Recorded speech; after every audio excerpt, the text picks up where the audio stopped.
What's up mga kabongers, for today's video? Ayan, nandito tayo ngayon sa ibang nayon.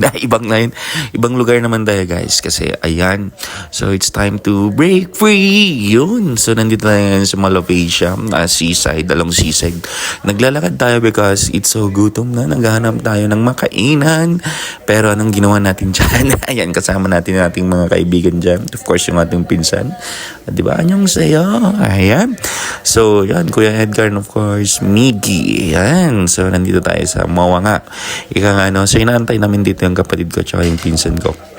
However, tagal sila. So, napalayuan na kami. Siguro mga almost 30 minutes kami naglalakad-lakad dito.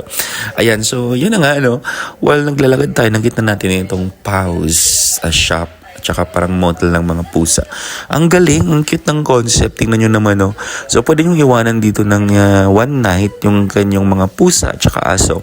So, may cat feed na rin or dog feed dyan. May nagpapakain dyan. So, ang ganda, It's only 600 daw yata yung per night.